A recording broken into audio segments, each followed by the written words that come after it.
Hola, ¿cómo están? Bienvenidos al curso de Criminología de la carrera de la Licenciatura en Seguridad y Protección Ciudadana que se dicta en la Universidad del Norte de Santo Tomás de Aquino. Mi nombre es Dr. Mario Alejandro Herrera, profesor adjunto y responsable de la materia, quien la dictó acompañado por el jefe de trabajos prácticos, Dr. Rodrigo Sebastián Malcarena, y juntos vamos a desentrañar nuestra materia en este semestre a través de la modalidad virtual.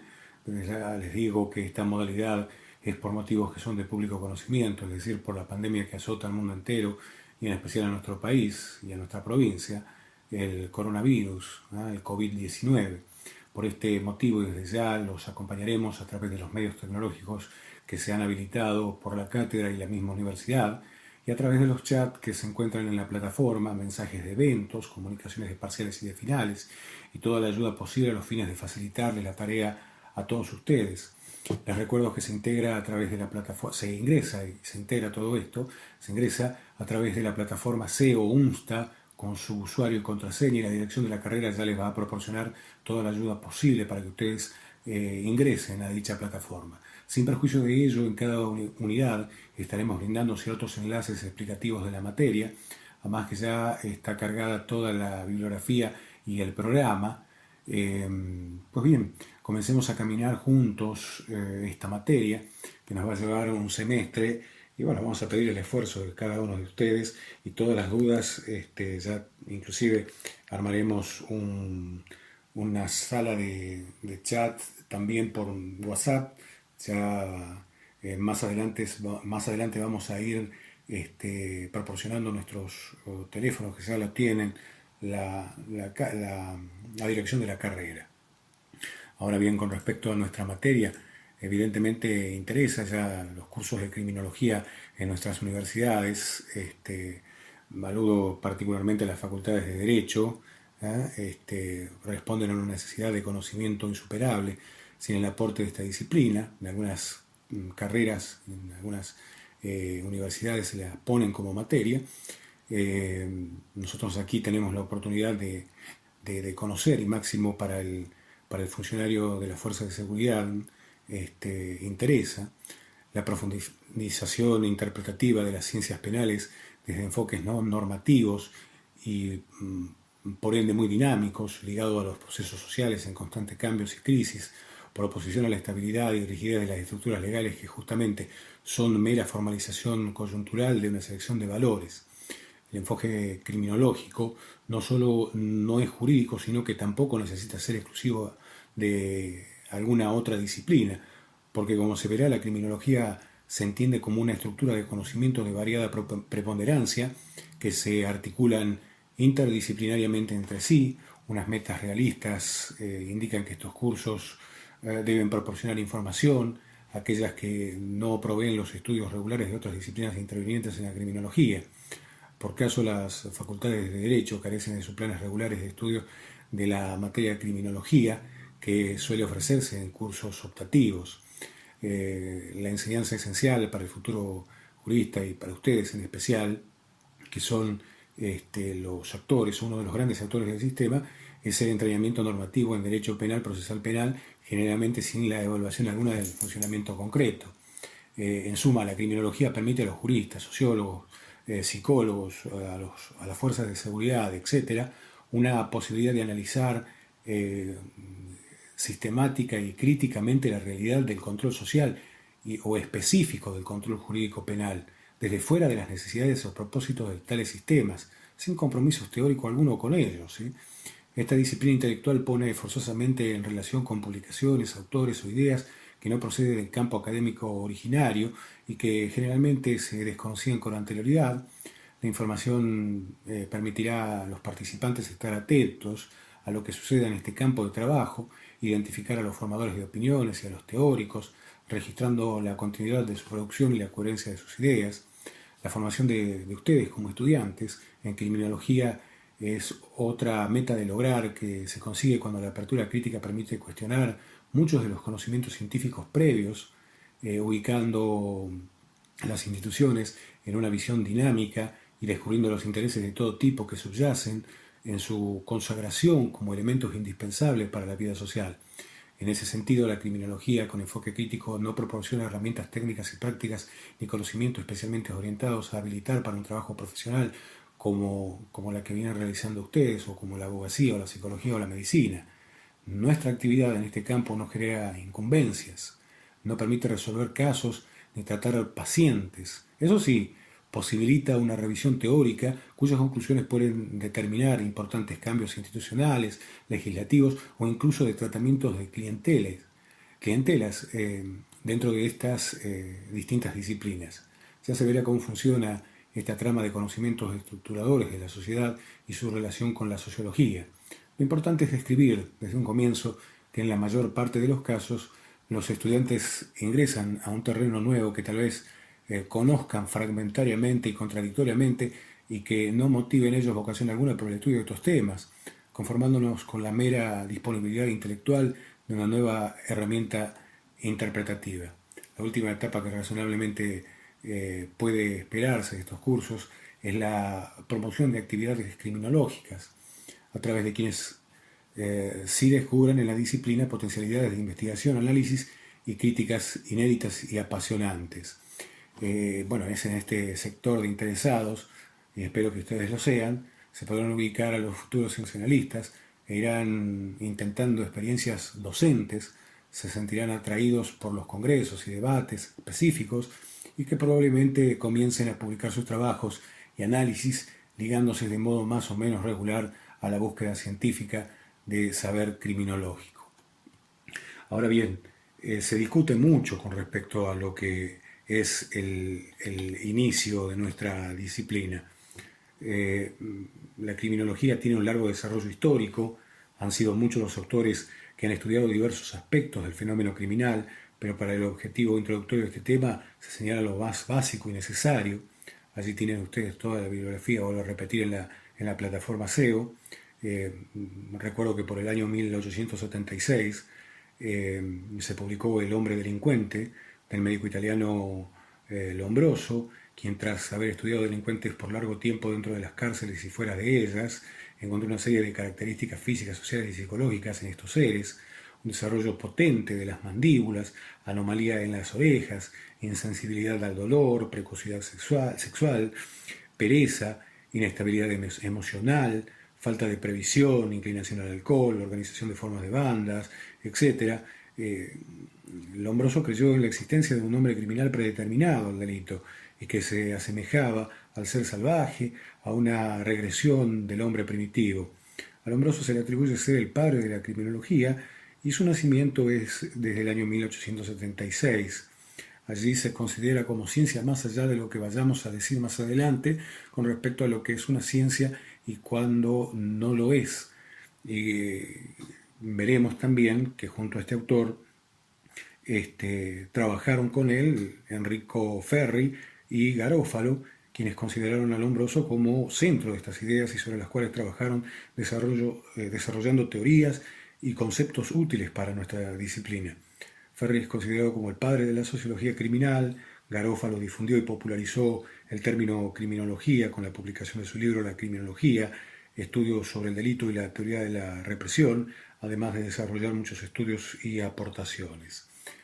Son temas vigentes los que están ahora con respecto a la criminología, pero si queremos ahondar un poco más en el nacimiento, como saber integrado en nuestra materia, el ejercicio del poder punitivo interesa. Se buscó legitimarlo con datos de la realidad que pusieran de manifiesto su pretendida necesidad. En general, se trataba de datos que incorporaban los propios juristas o que se desprendían de obras filosóficas o teológicas, siendo los mismos aislados o inorgánicos, pues no se había creado aún un cuerpo de doctrina o de teorías. La criminología expuesta como saber en forma orgánica recién apareció con la primera elaboración doctrinaria acerca de la teología del crimen, que legitimaba el poder punitivo de la Inquisición, es decir, mucho antes del origen referenciado anteriormente. Entonces, a partir de esto, se podría concluir que la Inquisición fue la primera agencia burocratizada dominante sobre la aplicación de castigos y la definición de verdades, y por ello la primera que realizaría un discurso de tipo criminológico, justificando su forma de actuar. Si nos remitimos a sus orígenes, podremos advertir que fue el Papa Inocencio III quien en el Cuarto Concilio de Letrán, en el año 1215, la introdujo con la finalidad concreta de perseguir a la herejía, la cual se extendió por algunos siglos. El proceso penal así sustanciado comenzaba con la prisión preventiva del imputado de la herejía, secuestrándose sus bienes e interrogándosele para obtener su confesión.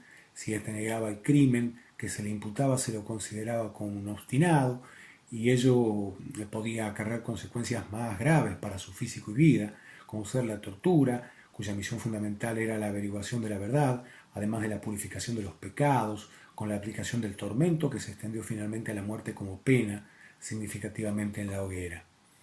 La primera teoría criminológica, y bueno, la tenemos ya y coincidimos con Zaffaroni en esto, en la demonología y su cosmovisión, pero pronto la Inquisición se quedó sin trabajo, como vemos, y sin enemigo, porque había matado a todos los herejes. Entonces, para justificar su brutal poder punitivo, se necesitaba un enemigo que tuviese más resistencia, que fuese de mejor calidad, recurriéndose a Satán, que justamente en hebreo significa enemigo.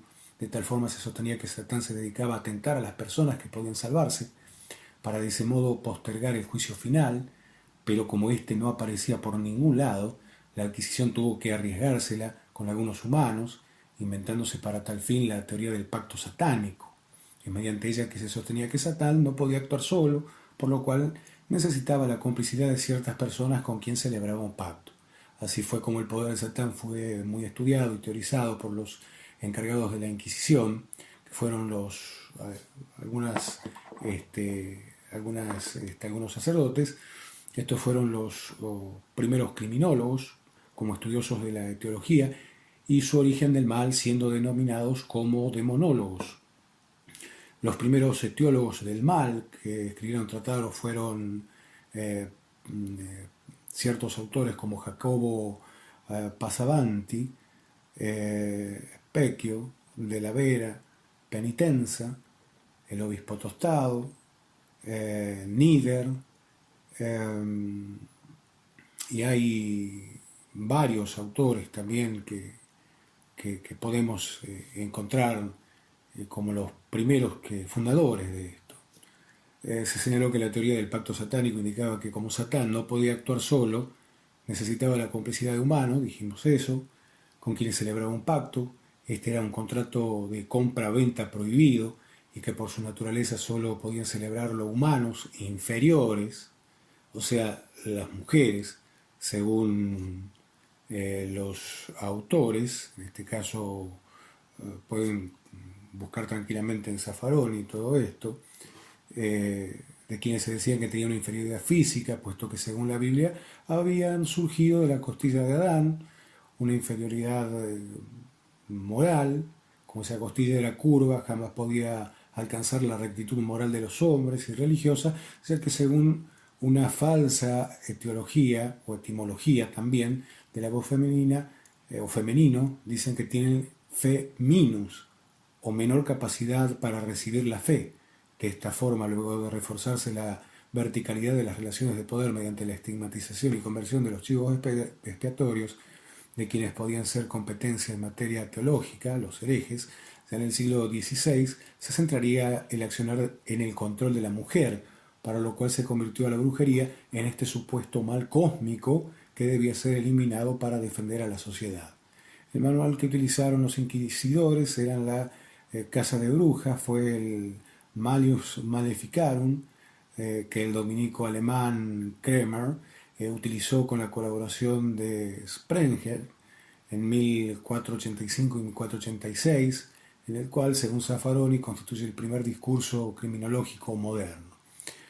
Ello al decir que es un discurso orgánico, elaborado cuidadosamente, con un gran esfuerzo intelectual y metodológicamente puntilloso, que explicaba las causas del mal, cuáles son las formas en que se presenten los síntomas en que aparece, así como los modos y métodos para combatirlos.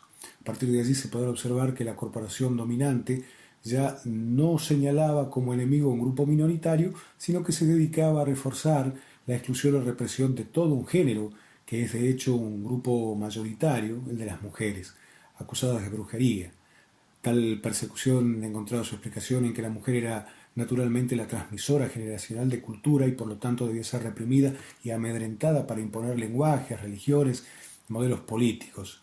Adentrándonos ya en la estructura Malleus Maleficarum, habrá de decir que el mismo se divide en tres partes. La primera de ellas es un discurso que legitimaba el poder descripto, dedicando un meticuloso análisis para demostrar que el crimen de brujería existía y que era gravísimo, pues este sería muy contagioso e imitable, lo que determinaría que la misma humanidad corriera riesgo de desaparición. De allí el empeño denodado para combatir este mal, buscándose detenerlo rápidamente, que es lo que se entendía que podía hacer la Inquisición. A partir de allí la obra señala cuáles eran las causas múltiples de tal crimen. La primera de ellas, la presencia del diablo, que es la que se seducía, y buscaba la complicidad de individuos, especialmente débil, por su supuesta inferioridad, generalmente la mujer. A pesar de ello, las mujeres se devenían brujas, precisamente no quedaban exentas de la culpa, al decirse que de todos modos tenían suficiente discernimiento como para aceptar en forma reprochable los contactos con el diablo. Por otra parte, se considera también causa de la brujería al permiso divino, pues en caso contrario se produciría un problema teológico de importancia al conceder demasiado poder tanto a la brujería como al diablo. Finalmente, en esta parte se establecía como posible la incursión de este u otros crímenes por parte de cualquier sujeto de la comunidad, por lo que todos serían sospechosos, con excepción de los propios inquisidores, que tendrían la voluntad divina, una indemnidad al mal que los legitimaba para perseguirlos. La segunda parte es una clara demostración del derecho penal de autor. Indico ello ya que no es como nuestra parte especial del Código Penal que describe un número cerrado de conductas que son consideradas delitos. En este caso se hacía una descripción abierta de los diversos modos de actuar de las brujas, siendo ellos solo algunos de los signos mediante los cuales el inquisidor podía detectar la presencia. También claramente se señalaban aquellas mujeres que tenían conocimientos sanitarios, las comadronas, o que mantenían relaciones sexuales con algún dominio de la situación, acusada de crear impotencia en el hombre, matar a los niños o fetos, o influir en las decisiones de los hombres, sobre todo si estos eran poderosos. También se advertía la necesidad de eliminar la competencia en materia de creencias. Finalmente, la tercera parte enunciaba cuál sería el método de inquirir o averiguar la verdad, en la que se destaca con todo su rigor el sistema inquisitivo, sin acusador ni defensa, basado en la acusación de oficio o con denuncias anónimas, y en el que la tortura aparecía minuciosamente indicada para obtener la confesión o para lograr la delación de supuestos cómplices. Se describe así una amplia gama de torturas que serían idóneas para arrancar confesiones y un complicado sistema de interrogatorios basado en preguntas desconcertantes, buscándose claramente engañar al acusado mediante falsas promesas y la utilización de fuerzas o pruebas inexistentes. Como dice Zaffaroni, el delirio está muy bien sistematizado en esta obra, integrado en un sistema armónico a la criminología, origen del mal, con el derecho penal, manifestaciones del mal, con el proceso penal, cómo se investiga el mal, y con la criminalística, datos para descubrirlo en la práctica. Pronto empezaron a aparecer históricamente algunos detractores u opositores al Malleus. Era un enorme riesgo, veían, lo criticaban por las atrocidades discursivas. Así el franciscano Samuel de Cassini consideraba que el Malleus era hereje en el vuelo real de las brujas y postulaba la restitución del buen nombre de las víctimas inquisitoriales. Luego en 1520 el jurista Johannes Franz publicó en Florencia su Tractus de Lamis, afirmando que el proceso inquisitorial era antijurídico y la confesión por tortura era inaceptable. Esto es parte de la historia, ¿no? Ya el jesuita Spee se encargó de confesar a las mujeres que se enviaban a la hoguera. La denominación de la obra resulta elocuente en su obra Cautio Criminalis, pues cautio significa cautela, prudencia en el uso de ese poder, limitación y por lo tanto garantías procesales y límites punitivos. A su vez el título guardaba irónica analogía con la sangrienta Constitutio Criminalis de Carlos V, que hasta el siglo XIX fue la ley penal común vigente en Alemania. Spee adoptó un criterio muy pragmático en su obra, pues evitó toda discusión teórica sobre la existencia de la bruja y su poder. Simplemente se dedicó a probar que ninguna de las condenadas era bruja y que con el procedimiento inquisitorial se dedicó, o sea, se podía condenar a cualquiera. De tal modo, la estructura crítica se observa muy claramente en la Cautio, cuando el autor explicaba las razones por las cuales se mantenía la quema de mujeres, afirmando que la responsabilidad de esas iniquidades obedecía a la ignorancia del pueblo, a la iglesia, a los príncipes y a la corrupción. Esto es básicamente una parte histórica, que interesa sí que tengan en cuenta, como para ir planteando algunos conceptos, elaborando unos conceptos más adelante de lo que va a ser la criminología, pero me pareció interesante decir esto, porque es necesario conocer qué es la criminología, cuál es su naturaleza, sus funciones, su utilidad y sus alcances. Aunque pudiera parecer que el problema está ya resuelto, la diversidad de opiniones, principalmente de legos en la materia, es tan abundante que nos obliga a hacer una serie de explicaciones para precisar los términos, aclarar los conceptos, afinar los métodos. Aquí vamos a ver, como punto de partida para desarrollar esta primera parte, según algunos autores, y entre los que me incluyo, consideramos a la criminología como ciencia sintética, causal, explicativa, natural y cultural de las conductas antisociales. La anterior definición que se pueden buscar de la criminología como ciencia sintética, empírica, sus límites están fijados. Ruiz Funes, por ejemplo, nos proporciona esta. Sus límites están fijados por su contenido, el estudio triple del delincuente y del delito, bajo los aspectos antropológicos, biológicos, psicológicos y sociológicos. Posteriormente sustituyó el término delincuente y delito por el de fenómenos criminales, la definición a la que en principio los adherismos ha sentado sus